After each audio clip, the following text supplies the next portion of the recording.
Alrighty guys, we are back, and this time with some Legacy of Kain lore. This time, what the fuck is the Sarafan? Now, the Sarafan order, we don't really know when they cropped up in human history. As far as we know, they could have been when humanity had already had castles and all sorts of shit, but we're not really too accurate. You see, Legacy of Kain lore, as I stated in my introduction video, it's got a lot of interpretation. And so this will be my interpretation of what the facts have been presented. So first things first, the only thing that's been said is that Sarafan were risen when the Vampire Menace was too great for humanity. So this is where around the time where vampires started to become too numerous and preying a little bit too often on humanity, to the point that all the villages, all the castles, cities needed expertise. They needed help. They needed something to push this menace away.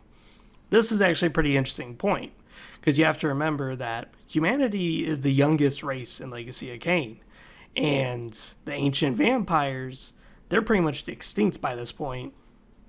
They had to devolve and give their vampiric essence to humanity.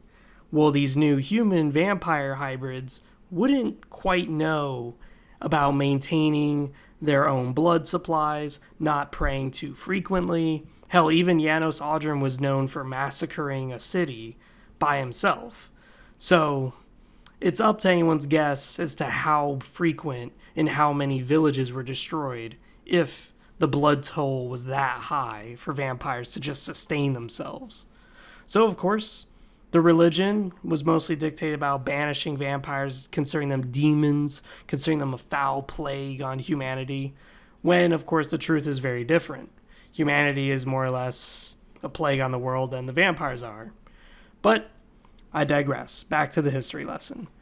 So, with Mobius and Mortanius orchestrating the Pillar Guardians from now no longer being vampires, that's right, they actually separated and rebelled against the vampires, so that way they themselves didn't get turned into vampires. Now the Circle of Nine, all the Pillar Guardians, are human. And as I've said before about the Pillar Guardians, they are extremely powerful. Extremely. They can change the landscape of the world at will if they want. They are a very powerful group. And many human factions, indeed vampire factions, have sought their power, have sought their aid for whatever cause that they may have.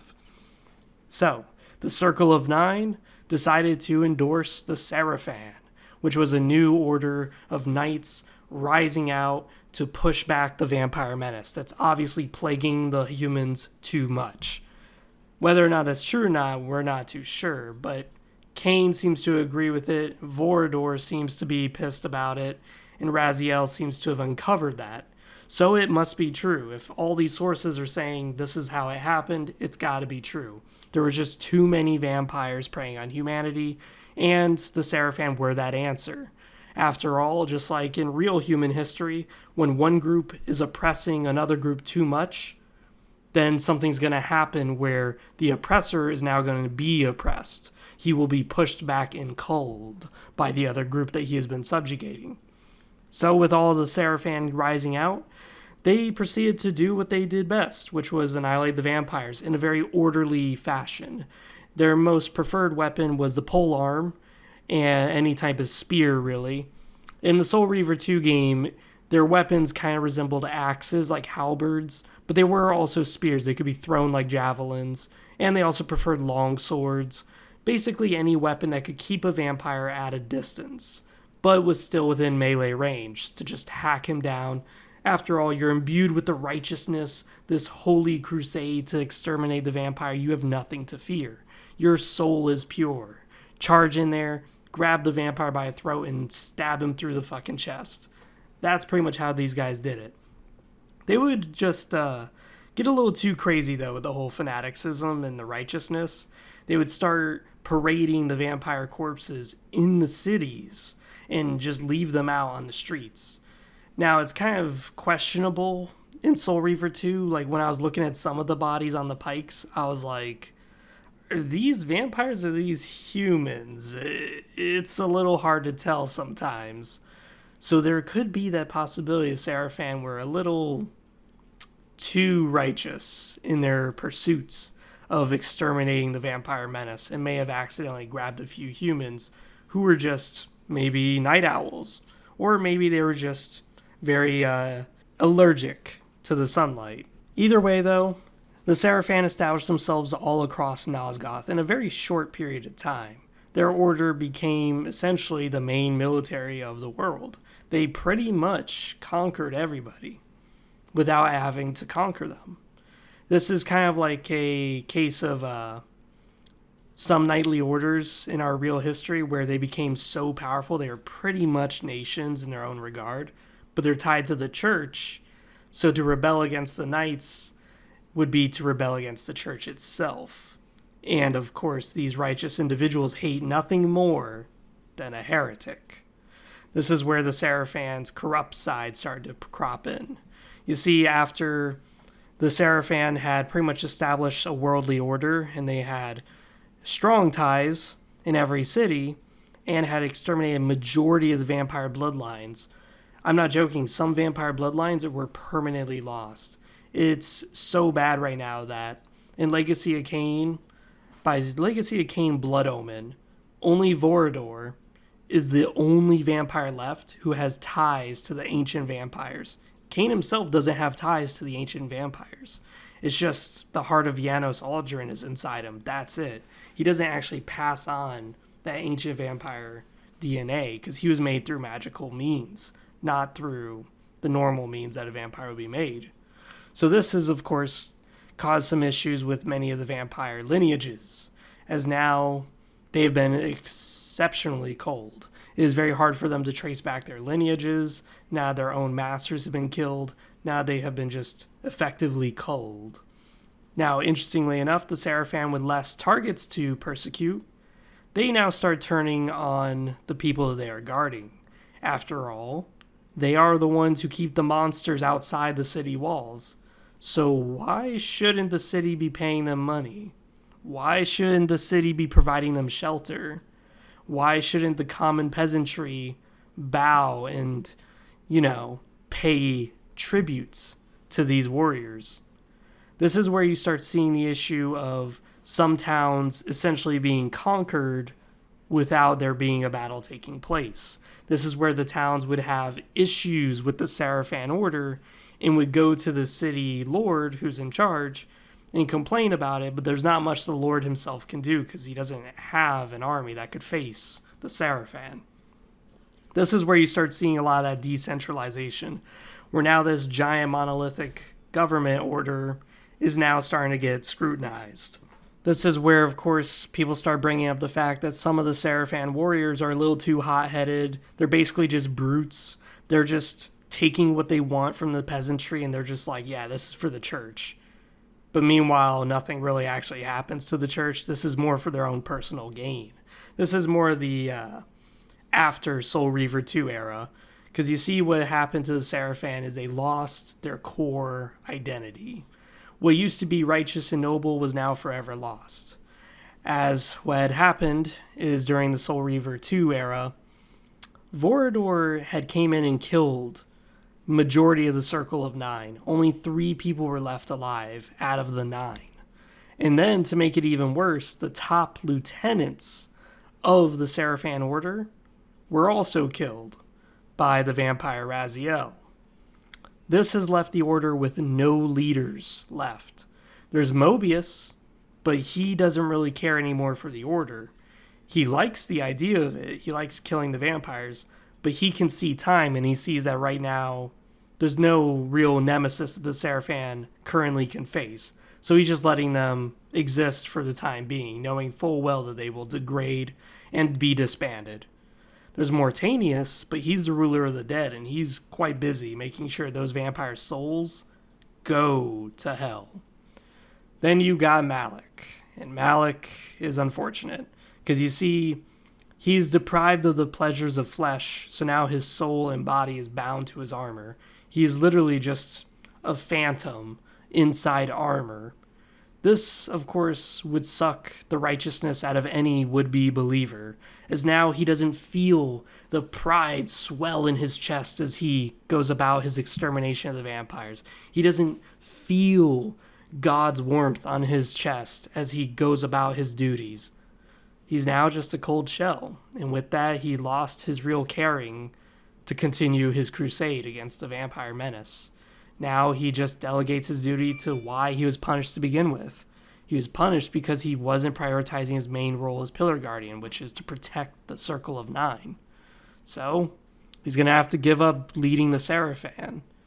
This leaves the Sarafan with just themselves, a bunch of lowly dudes who were just grunts who didn't really understand the true core of the Sarafan themselves. So they gave in to their human inhibitions, like taxing, exerting their power over people. This, of course, would lead people to rebel, and this led to the Sarafan's extinction. But their order and their monastery is highly regarded as the brave knights who charged out and pushed the Vampire Menace out. But, of course, history would be omitted of the fact of why the Sarafan does not exist anymore, which is that they fell into tyranny. They fell. They essentially gave in to their righteousness and started to go, yeah, we killed all the monsters in the dark. Now you pay us tribute. What? You don't want to pay me tribute?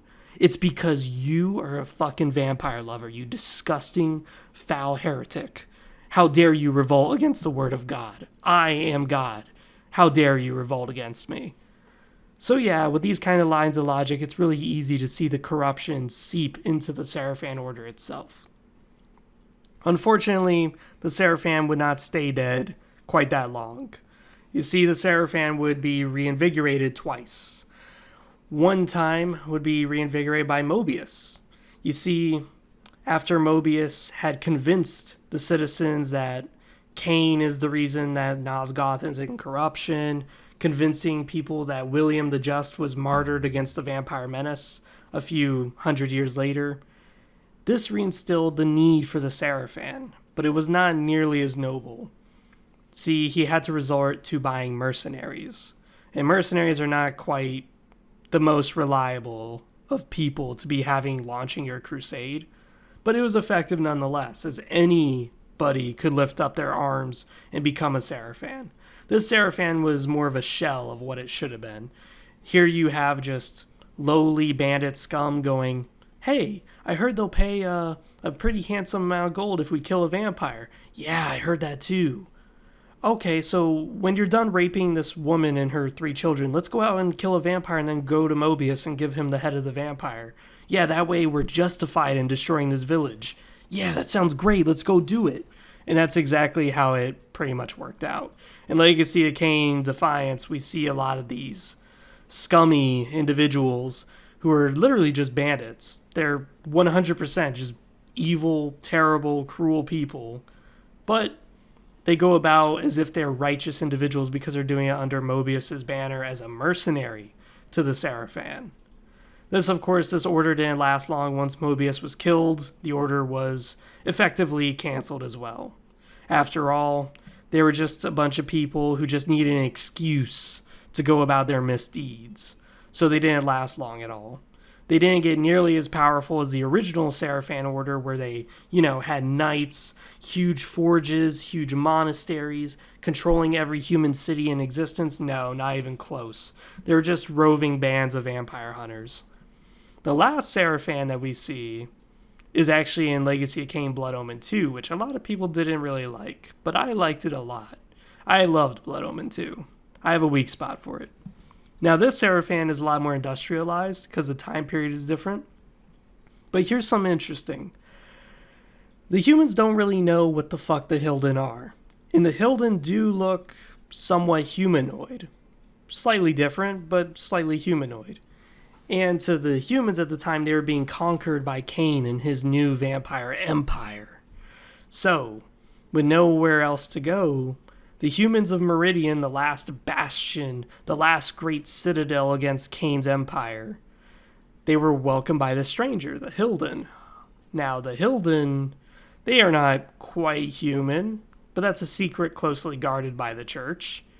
Because here the Hilden had anti-vampire weaponry, anti-vampire technology that looked almost like magic, known as glyph magic. This was the answer to their prayers to fight off Kain and his conquest. Now they can fight off the creatures of the night. Now, they don't realize that the Hilden view humans as more or less just cattle, as just a tool to be used and then discarded. In other words, the Hilden were planning to wipe out humanity at some point pretty soon. But the humans were like, hey, the enemy of my enemy has to be my friend. Little do they realize it was not the case. The enemy of your enemy is just your enemy. Nothing more, nothing less. So the new Sarafan order was ruled by him, the Hilden Lord.